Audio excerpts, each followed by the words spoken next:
నిన్న తెలంగాణ రాష్ట్ర వ్యాప్తంగా పెద్దల సభలో కల్వకుంట్ల కవిత పెట్టిన కన్నీళ్లు చర్చనీయాంశంగా మారాయి. మీ అందరికీ తెలుసు, గత 4-5 రోజుల నుంచి అసెంబ్లీలో నీటి వాటాల మీద వాగ్వాదం నడుస్తున్నది. ఓవైపు బీజేపీ సభలో ఉంటూ అధికార పక్షాన్ని ఎండగడుతుంటే, ప్రధాన ప్రతిపక్షమైనటువంటి బీఆర్ఎస్ పార్టీ ప్రధాన ప్రతిపక్ష నేత కేసీఆర్, అదేవిధంగా కేటీఆర్, హరీష్ రావు సభను బాయ్కాట్ చేసి బయటికి వెళ్ళి పవర్ పాయింట్ ప్రజెంటేషన్ ఇస్తున్నటువంటి పరిస్థితి. సో ఒక్కసారి మాట్లాడే ప్రయత్నం చేద్దాం. తాజా రాజకీయాల మీద చొప్పదండి మాజీ ఎమ్మెల్యే బీజేపీ నేత బొడిగే శోభక్క ప్రస్తుతం తొలి వెలుగుతో జాయిన్ అవుతున్నారు. అక్క నమస్తే. నమస్తే తమ్ముడు. చాలా రోజుల తర్వాత నూతన సంవత్సర శుభాకాంక్షలు. మీకు ఎలా ఉన్నారు? తమ్మి మీకు కూడా నూతన సంవత్సర శుభాకాంక్షలు. మీ అందరు కూడా ఆయుర ఆరోగ్యాలతో, నా భగవంతుడు ఆశీస్సులతోని మీ ఛానల్, మీరు, మేము అందరం హాయిగా ఉండాలన్న భగవంతుని వేడుకుంటున్నా తమ్మి. హ్యాపీగా ఉన్నాం తమ్మి. రైట్. ఏం చెప్తారు అక్క? నిన్న పెద్దల సభలో కల్వకుంట్ల కవిత కన్నీళ్ళ మీద కొంత సెంటిమెంట్ క్రియేట్ అవుతుంది. కొంతమంది దొంగేడుపులు అంటున్నారు. లేదు లేదు, గతంలో మాలాంటి ఉద్యమకారులు చాలామంది ఏడ్చినామని మీలాంటి వాళ్ళు అంటున్నారు. సో శోభక్ ఏమంటారు? కేసీఆర్తో ఉద్యమ టైంలో చాలా ట్రావెల్ చేసిరు, బీఆర్ఎస్ పార్టీతో మీకు చాలా అనుబంధం ఉన్నది. అంటే ఆమె అసలు కవిత గారు అదొక ప్రెస్ మీట్ లాగా మొత్తం సభను మొత్తము స్పీకర్ గారిని తన కంట్రోల్ తీసుకున్నట్టుగా అనిపించింది మనకు. అక్కడ తన వ్యక్తిగత కోసమే ఎక్కువ టైం ఇచ్చిండ్రు స్పీకర్ గారు. ఇంకొకటి, తన ఏడుపు అనేది ఎవరు కూడా బాధపడతారో, ఎవరు కూడా ఈ తెలంగాణ రాష్ట్రంలో ఏ ఒక్క వ్యక్తి కూడా తనకు సానుభూతి చూపించే పరిస్థితులు లేదు. తన ఏడుపుకు అర్థమే లేకుండా పోయింది. ఎవరి కోసం ఏడవాలి, ఆమె ఎప్పుడు ఏడవాలి అంటే, ఆమె అధికారంలోకి వచ్చిన తర్వాత, తను ఎంపీ అయిన తర్వాత 1200 మంది బిడ్డలు తెలంగాణ రాష్ట్రం కోసము బలిదానాలు అయ్యిండ్రు. వాళ్ళ కుటుంబాలను ఆదుకోవాలి, కేసీఆర్ ఆదుకుంటలేడు అని ఏడవాలి కవిత గారు. అవునా కాదా? అంతేకాదు, ఎంపీ టర్మ్ అయిపోయిన తర్వాత మళ్ళా రెండోసారి ఎంపీ టికెట్ ఇస్తే ఓడిచ్చిర్రు ప్రజలు. ఓడిస్తే మళ్ళా వారం తిరగక ముందే కేసీఆర్ గారు ఎమ్మెల్సీగా పదవిస్తే, నాకు ఇవ్వకండి ఎమ్మెల్సీ పదవి, నాకు ఒక్కసారి చాలు, నన్ను నిజామాబాద్ ప్రజలు తిరస్కరించిండ్రు, నా నాయకత్వాన్ని యాక్సెప్ట్ చేయలేదు, తెలంగాణ కోసము అమరులైన కుటుంబాలకు ఎవరికో ఒకరికి ఇవ్వండి, అది శ్రీకాంతాచారి తల్లికి ఇవ్వండి, ఎందుకంటే ఆమె ఓడిపోయి ఉన్నది కదా నానా డాడీ అని గప్పుడు ఆమె కోసం ఏడవండే, శ్రీకాంతాచారి కుటుంబం కోసం ఏడవనుండే. అంతేకాదు, తన ఏడుపుకు అర్థమే లేకుండా అయిపోయింది. ఎందుకు ఏడుస్తున్నావు, ఏమనుకుంటున్నారు బయట అంతా? అయ్యో నన్ను బయటికి వెళ్ళగొట్టిండ్రు, నాకు ఇంకింత వాటా వచ్చేది ఉండే, ఇవాళ హరీష్ రావు తర్వాత కేటీఆర్, సంతోష్ బాబు వీళ్ళందరే పంచుకుంటారు, నన్నేమో బయటికి వెళ్ళగొట్టిండ్రు కదా అని అక్కసితోని ఏడిసినట్టుగానే అనుకుంటారు ప్రజలు. నిన్న నిన్న నిన్న అదే అంశానికి క్లారిటీ ఇచ్చింది కదా ఆమె. ఏం చెప్తున్నది? ఆస్తుల కోసం కాదు, ఆత్మ గౌరవం కోసమే నా పోరాటము, అందుకే బయటికి వచ్చినాను అంటున్నది ఆమె. అయితే ఆత్మ గౌరవం అనే పదం కూడా మనకూడదు తమ్మి. ఎందుకంటే కేసీఆర్ కుటుంబంతో సర్వం బాగుపడ్డది ఆమె. 2006 లో వచ్చింది ఆమె, సర్వం బాగుపడ్డది. అసలు అర్థమే లేదు, ఆమె మాట్లాడిన మాటలకు అర్థం లేదు, ఆమె ఏడుపుకు అర్థం లేదు. రెండు విషయాలు మాత్రం క్లారిటీగా చెప్పింది. ఏంటిదంటే, 10 ఏళ్ల కాలంలో టిఆర్ఎస్ పార్టీ, ఇప్పుడు బీఆర్ఎస్ అనే పార్టీ పేరు పెట్టుకున్నారు కదా అధ్యక్ష, 10 ఏళ్ల కాలంలో వాళ్ళు పీకి కట్టగట్టింది ఏముంది అధ్యక్ష అనేది ఒక నిజం ఒప్పుకున్నది. ఇంకొకటి ఏమన్నదంటే, వాళ్ళు దోసుకొని దాచుకొని ఉన్నారు అధ్యక్ష అని అన్నది. అంటే 10 ఏళ్ళ ఉన్నది కదా కుటుంబంతో. అవునా కదా? అంటే నువ్వు కూడా తెలంగాణ ప్రజల్ని మోసం చేసినట్టు. ఇంకొక విషయం ఏమన్నదంటే, ఇవాళ టిఆర్ఎస్ పార్టీలో ఉన్న మాజీ ఎమ్మెల్యేలు, మాజీ మంత్రులు, మహిళలు ఏం మాట్లాడినట్టు జిల్లా పరిషత్ చైర్మన్ గిట్లా కవిత లిక్కర్ స్కామ్ లో పెట్టుబడి పెట్టింది, లిక్కర్ తో దోస్తాన్ చేసింది, ఆమె అందుకే జైలుకు పోయింది. ఆమె జైలుకు పోయినందుకే, చేయరాని పని చేసినందుకే కేసీఆర్ గారు బహిష్కరించిండ్రు, ఆమె పార్టీ నుంచి పంపించురు అని వాళ్ళ పార్టీలో ఉన్న మాజీ ప్రజాప్రతినిధులే మన తెలంగాణ భవన్ లో ప్రెస్ మీట్ పెట్టిండ్రు. అవునా కాదా? అవునా కాదా? అంటే ఇప్పుడు 10 ఏళ్ల కాలంలో దోచుకున్నది రాష్ట్రానికి ఏమి చేయలేదని ఆగట్టుంది. తర్వాత వీళ్ళు టీఆర్ఎస్ వాళ్ళు కేసీఆర్ మాటగా, కేసీఆర్ పర్మిషన్ లేని, కేటీఆర్ గారి పర్మిషన్ లేని వాళ్ళు మహిళా ఎమ్మెల్యే, మాజీ ఎమ్మెల్యేలు ప్రెస్ మీట్ పెట్టారు. అవును పెట్టరు. భాజపా ఇప్పుడు ప్రెస్ మీట్ అక్క పెట్టిండ్రు. పెట్టరు కరెక్టే, కానీ కవిత ఏమంటున్నది? లిక్కర్ స్కామ్ కాదు, కేసీఆర్ మీద కోపంతో కేసీఆర్ బిడ్డనైన నా మీద కుట్ర చేసి బీజేపీ తీసుకుపోయి జైలు వేసిందని చెప్తున్నది. సో బీజేపీ నేతనే కదా, మీరు ఏం చెప్తారు మరి? నిజంగా కేసీఆర్ మీద కోపమా లేకపోతే కవిత మీద కుట్ర జరిగింది అనుకోవాలా? తమ్మి ఇక్కడ ఏంటంటే బీజేపీకి అసలు సంబంధమే లేదు. ఉమ్, బీజేపీకు కవిత గారికి సంబంధమే లేదు. ఇప్పుడు ఆమెను అరెస్ట్ చేసినప్పుడు మొత్తం కేటీఆర్ గారు, వాళ్ళ కుటుంబం, వాళ్ళంతా ఢిల్లీలో ఏం మాట్లాడిస్తారు? కడిగిన ముత్యం లాగా వస్తది, అసలు కవితకు సంబంధమే లేదు, ఈ లిక్కర్ స్కామ్ లో సంబంధమే లేదని హరీష్ రావు నుండి మొదలుకుంటే అందరూ మాట్లాడింది కదా ఢిల్లీకి పోయి. అవును. మళ్ళీ మీరు ఏమంటారు? ఉమ్, సంబంధం ఉన్నదని అంటారు. కానీ ఇది కాంగ్రెస్ పార్టీకి ఒక సవాల్ తమ్మి. ఎందుకంటే 10 ఏళ్ల కాలంలో నా కుటుంబం ఏం చేయలేదు అనేది ఆమె ఆరోపణ చేసింది. తర్వాత టిఆర్ఎస్ లో ఉన్న మాజీ ఎమ్మెల్యేలంతా కూడా కవిత నేరస్తురాలు, లిక్కర్ లో స్కామ్ చేసింది, ఈమె పెట్టుబడి పెట్టిందని అంటారు. ఉమ్, ఈ ఇద్దరిని కూడా, కవితను కల్వకుంట్ల కుటుంబాన్ని శిక్షించే అవకాశము కాంగ్రెస్ పార్టీకి వచ్చింది. ఓకే. ఎందుకంటే వాళ్ళకు వాళ్ళే నేరాలు ఒప్పుకుంటారు కాబట్టి. అంటే ఇది కాంగ్రెస్ పార్టీకి ఒక ఛాలెంజ్. ఉమ్, ఏం చేస్తారనేది. ఇప్పుడు ఆనాడు విలేకరులు మాట్లాడితే గుంజుకపోయి జైల్లో పెట్టిండ్రు. కుటుంబ పాలన అంటే, ఉమ్, కుటుంబము ఈ రాష్ట్రాన్ని దోసుకుంటారు అని అంటే కవితతో పాటు అందరు కలిసి ఎందరినో విలేకరులను, ఉద్యమకారులను, మేధావులను తీసుకుపోయి జైల్లో పెట్టిండ్రు కదా. అవునా కాదా? ఇప్పుడు వాళ్ళకి కాంగ్రెస్ ప్రభుత్వము వీళ్ళని జైల్లో పెడతారా, వీళ్ళని శిక్షిస్తారా, తిన్నది కక్కిస్తారా? ఇది కాంగ్రెస్ పార్టీకే సవాల్. బీజేపీ పార్టీకి ఎట్టి పరిస్థితుల్లో గుంజకూడదు. ఉమ్. ఇది మరి ఒక ఒక ఒక వ్యక్తిగా వెళ్తున్న ఈ సభ నుంచి ఒక శక్తిగా వస్తా, మళ్ళా జాగృతిని బలోపేతం చేస్తా, వచ్చే అసెంబ్లీలో పోటీ చేస్తానని అంటున్నది. అవుతుందంటారా సాధ్యము? కవితతో నిజంగా ఒక వ్యక్తిగా పోయి ఒక శక్తిగా వస్తే ఛాన్స్ కనబడుతున్నదా మీకు? తమ్మి, కవితకు అసలు విలువ గౌరవం ఎక్కడికి వెళ్ళి వచ్చిందంటే కేసీఆర్ బిడ్డని విలువ గౌరవం వచ్చింది తమ్మి. ఆమె వ్యక్తిగా ఈ రాష్ట్రానికి అవసరం లేదామె. ఉమ్, కేసీఆర్ తోనే ఇవాళ వెలుగు వెలిగింది. కేసీఆర్ తోనే కోట్ల రూపాయలు సంపాదించుకొని దుబాయ్ లో విపరీతమైన అపార్ట్మెంట్లు కొనుక్కున్నది కదా తమ్మి. కేసీఆర్ బిడ్డనే. ఆయన కడుపులో పుట్టినందుకు ఆమె జన్మ ధన్యమైంది అనుకోవాలి. అంతే తప్ప కానీ ఇవాళ కవిత కుటుంబాన్ని లేదా నేను వ్యక్తిని అంటే వ్యక్తిగా పోతే ఎవరు కూడా చూపించరు. ఇప్పుడు ఆంధ్రప్రదేశ్ లో షర్మిల గారు, ఓకే. తెలంగాణ రాష్ట్రంలో కవిత గారు, ఉమ్. అంతే, ఇంకేం లేదు తమ్మి. కానీ షర్మిల పార్టీ విలీనం అయిపోయింది, అక్కడ వాళ్ళన్న ఓటమి పాలయ్యాడు. బట్ ఇక్కడ కవిత కొత్త పార్టీ పెడతా అంటున్నది కదా, వాళ్ళు మళ్ళీ ప్రభుత్వం వస్తా అంటున్నారు కదా, కేసీఆర్ కూడా. కానీ ఆమె మాటలో అక్కసి కనిపించింది. మీరు అంటే విన్నరో లేదో తమ్మి, నేను మళ్ళీ ముఖ్యమంత్రిని అయ్యేస్తా ఉమ్, ప్రజలు అంటాను. కానీ అంటే వీళ్ళ అయ్యకేమో ఎలక్షన్ల ముందు దళితుని ముఖ్యమంత్రిని చేస్తా అని అధికారంలోకి రాకముందు మాట్లాడి 2 సార్లు ముఖ్యమంత్రి అయిండు. ఉమ్, కల్వకుంట్ల కుటుంబంతో లొల్లి పెట్టుకొని నేను సంపాదించుకున్నంత సేపు సంపాదించుకొని గొంతుకుల దాకా వచ్చిన తర్వాత బయటకు వచ్చి నేనే ముఖ్యమంత్రి. బడుగులు కనిపిస్తలేరా తమ్మి వీళ్ళకి? ఉమ్. కల్వకుంట్ల కుటుంబానికి ఉద్యమకారులు కనబడతలేరా? ప్రజలకు ఇచ్చిన హామీలు వాళ్ళు నెరవేర్చిండ్రా, వీళ్ళు నెరవేర్చుకుండ్రా అనేది క్వశ్చన్ చేయవా? ఉమ్, ఎప్పుడు మీ కుటుంబము, మీరు ముఖ్యమంత్రులు, మీ రాజకీయాలేనా? మీకోసమేనా మన తెలంగాణ తెచ్చింది? ఉమ్. ఎవరి కోసం తెచ్చినంత మీ తెలంగాణ? ఆ? ఎందరో ఉద్యమకారులను ఎల్లగొట్టిండ్రు బలవంతంగా. అప్పుడు నేను చెప్పింది కదా తమ్మి, కవితకు చెప్పింది కదా ఉమ్, తమ్మి, నేనే సాక్ష్యం. నేను ఎక్కడికి వచ్చి చెప్పమన్నా చెప్తా.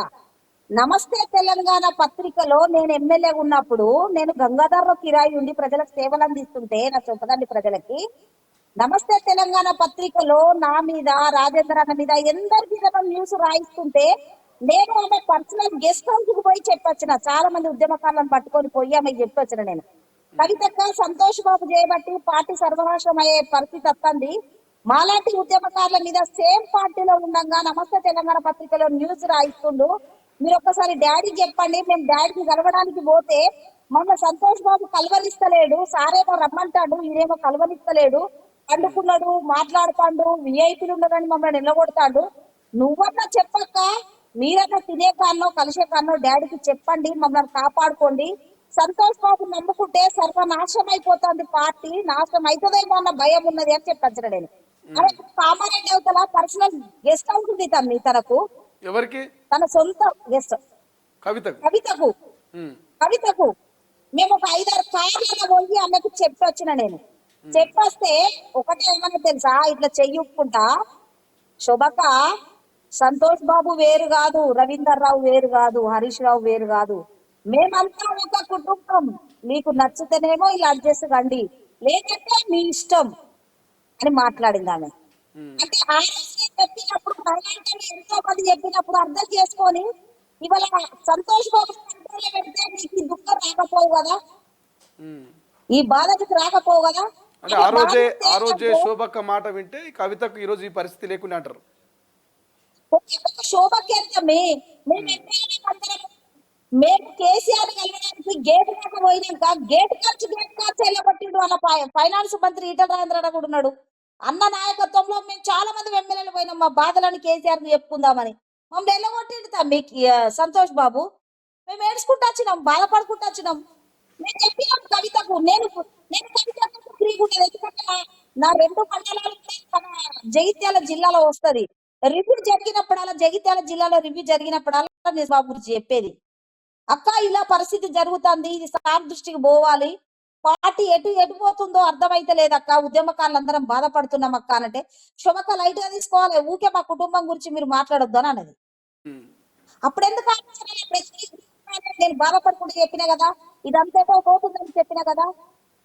నీ కుటుంబాన్ని ఈ రాష్ట్రానికి అధికారంలోకి రావడానికి పార్టీకి సాగిన ఈటల రాజేందర్ నన్ను రోడ్డు మీద ఏడ్చినప్పుడు, నువ్వు రోడ్డు మీద పడేసినప్పుడు నువ్వు ఎందుకు బాధపడలే? అప్పుడు ఒక ఉద్యమకారుడు పోతాడు, ఒక బీసీ బిడ్డను వెళ్ళగొడతా అంటారు. డాడీ ఇది తప్పు, సంతోష్ బాబు మాటలు విని మనం ఆరోపణలు చేయొద్దు, ఉద్యమకారులను గోడగొట్టుకోవద్దు అని అప్పుడు ఎందుకు చెప్పలేకపోయినా? 1200 మంది కుటుంబాలు బలిదానమైన ఆ కుటుంబాలను మనం ఆదుకుంటానమా డాడీ అని అప్పుడు ఏడ్చి రాజీనామా చేసి బయటకెళ్ళిపోయినా. ఇప్పుడు ఎమ్మెల్సీ పదవి ఎన్ని నెలల టైం ఉంది తప్ప, అంత కూడా 5-6 నెలల టైం ఉంది. ఈ 5-6 నెలల టైం రాజీనామా చేసి ఓ ఎక్కి పడి ఏడిస్తే బాధపడతామా? మేమెంత బాధపడతాం, మేము సర్వం కోల్పోయినాం. నాలాంటి ఎందరో ఉద్యమకారులు ఇంకా సెట్ కాలే కుటుంబాలు, ఉమ్. ఎందుకంటే కానీ పిల్లలని ఉద్యమకారుల గురించే నేను ఆమె కన్నీళ్లు పెడుతూ మాట్లాడింది. ఉద్యమకారులకు మోసం జరిగింది, ఉద్యమ ద్రోహులు కేసీఆర్ చుట్టూ బీఆర్ఎస్ పార్టీలో చేరారని చెప్తున్నది. ఇక అసెంబ్లీకి పోయిన ప్రతిసారి అటు బీఆర్ఎస్ పార్టీ నాయకులు కావచ్చు, కవిత కావచ్చు, మనం విజువల్స్లో కూడా చూస్తున్నాం, అక్కడ అమరవీరుల స్తూపానికి నివాళులర్పించి పోతా ఉన్నారు. మరి దీన్ని ఏం కామెంట్ చేస్తారు? జైలుకు పోయి వచ్చిన తర్వాత ఇవన్నీ కార్యక్రమాలు చేస్తుంది. జైలు పోకపోతే ఎమ్మెల్సీ పదవి తీసుకున్నాక ఓ ఏడాదికో 2 ఏళ్లకో చేయనుండే, లేదంటే ఎంపీ ఉన్నప్పుడు చేయనుండే, నిజంగా చిత్తశుద్ధి ఉంది అని అనుకుందాము. అట్లా కవిత గారు అట్లా అమరవీరుల స్తూపం కాడికి పోయి నివాళులు అర్పించినంత మాత్రాన అంటే అమరవీరుల కుటుంబాలు తెలంగాణ కోసం అమరులైన 1200 మంది బిడ్డల ఆత్మలు ఘోషిస్తాయి. ఇన్నేళ్ళు ఏం చేసినావు, చేసినన్ని రోజులు సంబరాలు చేసుకున్నారు, సంపాదించుకున్నారు, విదేశీలలో పెట్టుబడులు పెట్టుకొచ్చుకున్నారు, బిల్డింగ్లు కొనుక్కున్నారు, అపార్ట్మెంట్లు కొనుక్కొని ఇప్పుడు ఏడిస్తే నిజంగా వాళ్ళ ఆత్మలను కూడా ఈమె అవమానపరిచినట్టే. వాళ్ళ ఆత్మలు ఘోషిస్తాయి. నువ్వు అమరవీరుల స్తూపాల దగ్గరికి పోయి నువ్వు మొసలు కన్నీరు పెట్టకు. ఎందుకంటే ఇవాళ మీకు వాటాల కాడ తేడా వచ్చినాక బయటపడ్డావు. ఇన్నేళ్ళు ఏం చేసినావు? 10 ఏళ్ల కాలంలో నువ్వు కూడా పాపాన్ని పంచుకున్నావు కదా. కేసీఆర్ చేసిన ఆ పాపాలను మీరే అంటారు, మీరే అంటారు. ఇప్పుడు మేమంటే జైల్లో పెట్టిండ్రు, జైలు ఉండగానే కేసులు పెట్టించిండ్రు. కన్న బిడ్డగా కేసీఆర్ కన్న బిడ్డగా నా కుటుంబం ఈ రాష్ట్రాన్ని సర్వనాశనం చేసిందంటే ఆ కుటుంబంలో నిన్న మొన్న రాకున్నావు కదా. నీ పాత్ర ఉంది కదా. నేను అందుకే కాంగ్రెస్ ప్రభుత్వాన్ని బొడిగే శోభక్క గాలనగా ఒక ఉద్యమకారురాలుగా తెలంగాణ తెచ్చిన ఒక బిడ్డగా నేను చెప్తున్నా, వాళ్ళ తప్పులు, వాళ్ళ నేరాలు, వాళ్ళ మోసాలు, వాళ్ళ సంపాదన అంతా బయట పెడుతుండ్రు. ఇవన్నీ రికార్డు చేసుకొని, ఇవన్నీ రికార్డు చేసి అంటే ఆన్ వాళ్ళకి రికార్డ్ ఏ ఉంటుంది కదా మీకు. పనిష్మెంట్ ఇస్తారో, ఉమ్, ఏ పనిష్మెంట్ ఇస్తారో ఆ పనిష్మెంట్ ఇస్తేనే 4 కోట్ల తెలంగాణ ప్రజలు హర్షిస్తారు. ఎందుకంటే వాళ్ళే ఒప్పుకున్నారు. ఇప్పుడు మీరంటే చెప్పి మిమ్మల్ని గుంజుకపోయి జైలు పెట్టారు, మేమంటే మమ్మల్ని గుంజుకపోయి జైలు పెట్టారు. మనమంటే వాళ్ళకు కళ్ళు మంచి గనబడలే, మనల్నే నేరస్తులుగా చూసినప్పుడు వాళ్ళ నేరాలు వాళ్ళే ఒప్పుకుంటారు కదా. అవునా కదా. yes. ఉమ్, కాబట్టి కవిత ఏడుపుకు ఎక్కడ సానుభూతి రాదు. ఉమ్, ఆమె పార్టీ పెడతదా, ఆమె ఇంకొకటి పెడతదా, పార్టీ పెట్టాక ఇంకా 3 ఏళ్ళు ఉన్నది. మళ్ళా ఇప్పుడు ఎలక్షన్, ఎమ్మెల్యే ఎలక్షన్ రావాలంటే ఓ ఏడాది 2 ఏళ్ళు నడిపించి సేమ్ మళ్ళా ఏ పార్టీలో విలీనం చేస్తారు కావచ్చు. అంతే తప్ప కానీ ఆమె కోసము ప్రజలు ఎదురు చూసి ఆమె ఏడుపుకు, ఆమె దుఃఖానికి, ఆమె నీళ్లకు ఎక్కడ కూడా బాధపడేటోళ్ళు లేరు. అసలు ఆమె ప్రెస్ మీట్ అనుకున్నదా, లేకుంటే ఏమనుకున్నది? ఆ ఏంది అసలు కవిత గారి ఏడుపుకు అర్థమేమున్నది? ఎందుకు ఏడ్చింది ఆమె? ఆ సరిపోదా సంపాదించుకున్న సంపాదన? నీ సంపాదించు ఒక ప్రమాణం చేయమంటాన్ని. ఇప్పుడు మన ఇంటి దేవుడు నరసింహస్వామి అన్నది కదా, అవు అదే కన్న బిడ్డల నరసింహస్వామి మీద కూడా దేవుడి మీద, కొట్టేసింది కదా.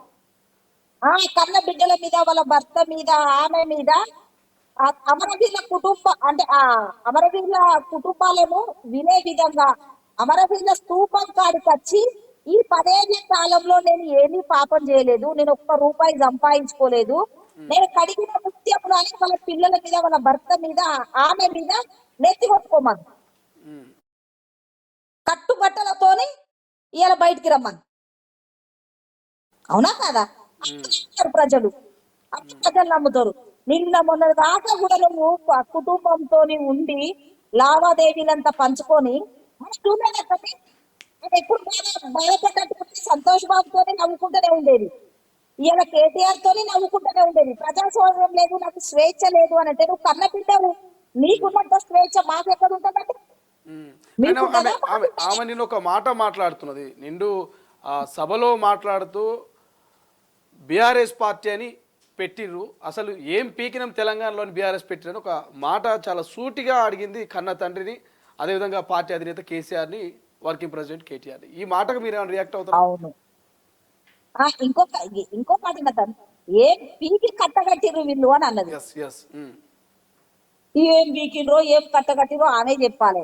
ఆ టిఆర్ఎస్ పదాన్ని తీసేసి కన్న తల్లి టిఆర్ఎస్ అంటే కన్న తల్లికి ద్రోహం చేసినట్టుగా బీఆర్ఎస్ అనే పార్టీ పెట్టినప్పుడు ఈమె కూడా బీఆర్ఎస్ లో ఉంది కదా తమ్మి, ఎమ్మెల్సీ కదా, అవునా కదా.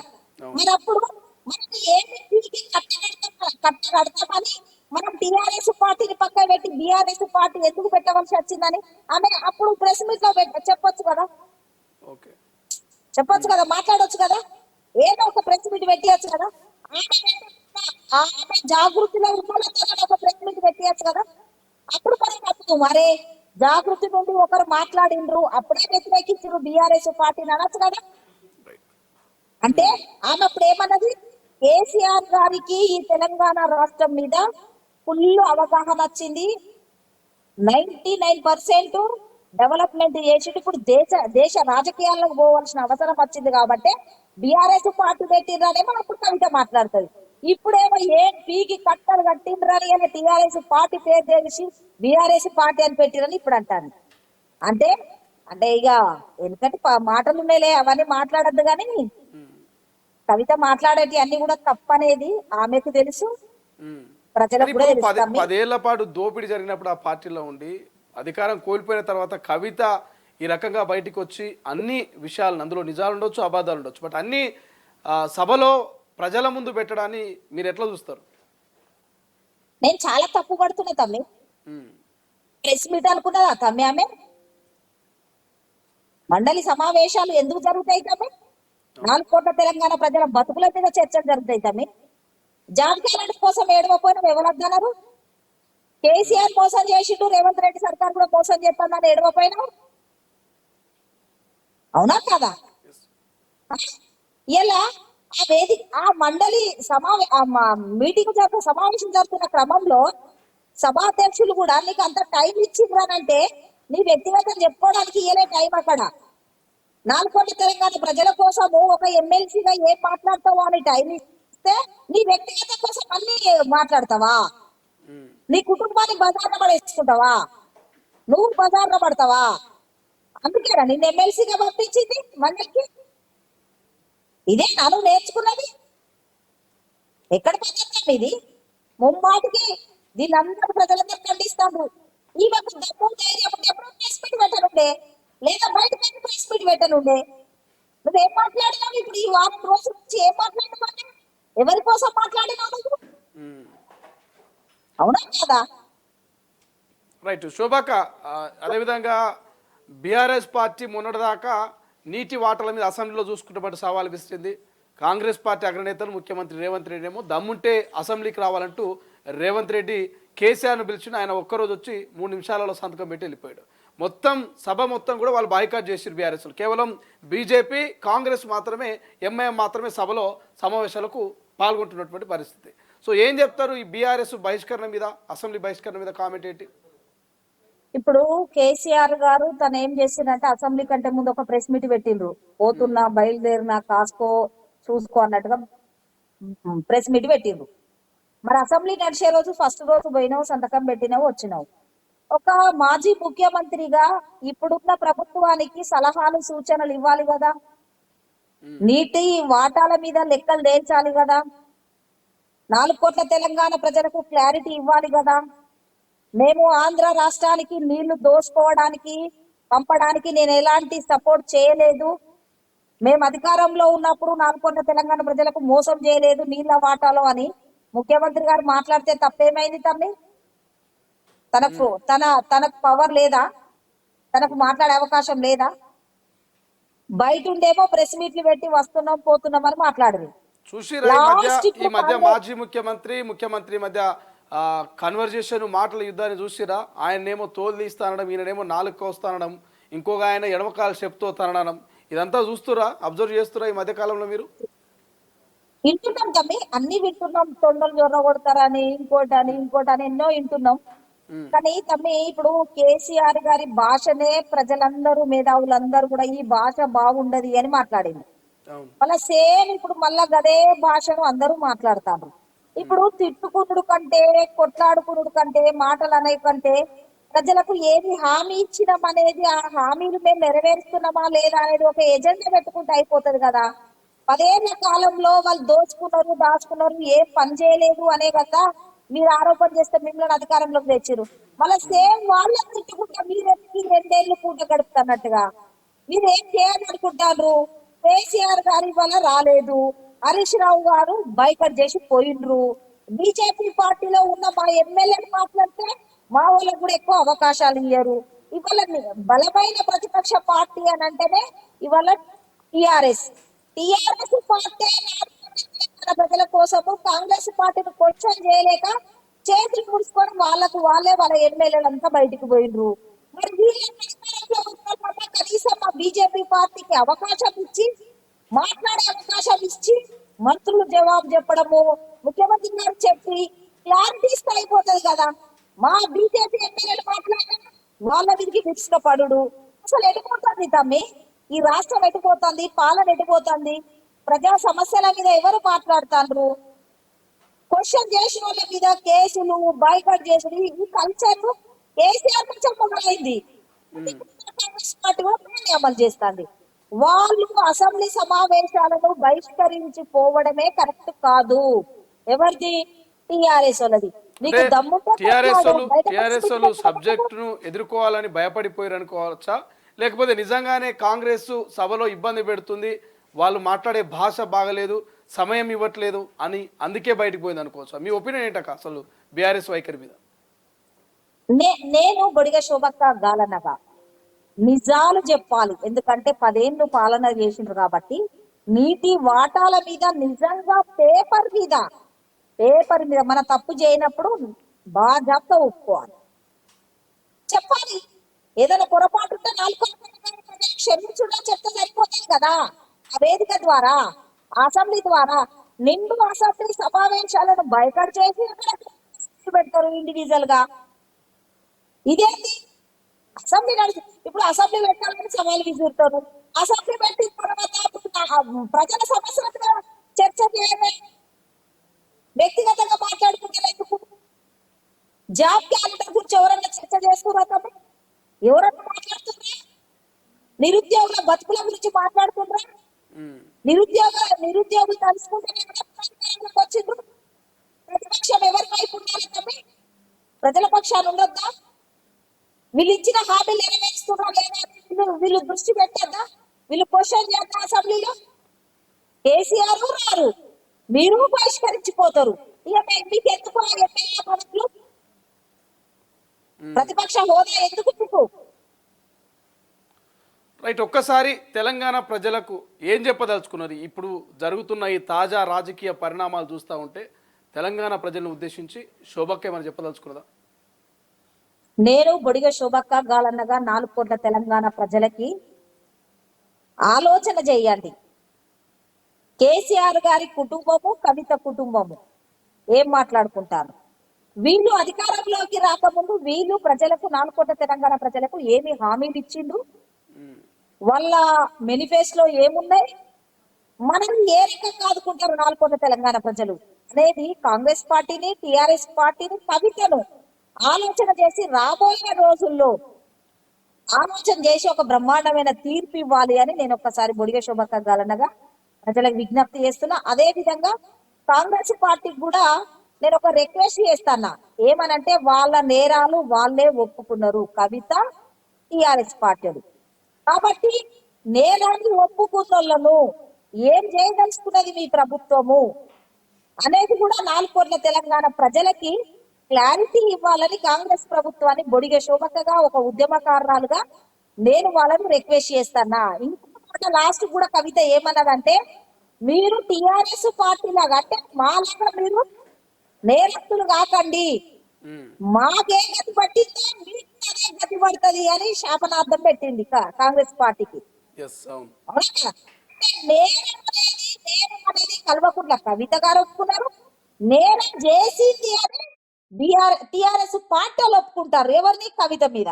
కాబట్టి ఈ నేరస్తులు పబ్లిక్ లో ఉండాలా, ప్రజల్లో ఉండాలా, పార్టీ పెడతారా, వాళ్ళని తీసుకుపోయి ఎక్కడ పెడతారు? నేరం చేసిన వాళ్ళను, 4 కోట్ల తెలంగాణ ప్రజల్ని మోసం చేసిన వాళ్ళను, దగా చేసిన వాళ్ళను ఏం చేస్తుందో కాంగ్రెస్ పార్టీ ఆలోచన చేసి ఇది ఛాలెంజ్ గా, కవిత నిన్న ఏడ్చింది బయట పెట్టిందంతా కూడా ఇది కాంగ్రెస్ పార్టీకే ఛాలెంజ్.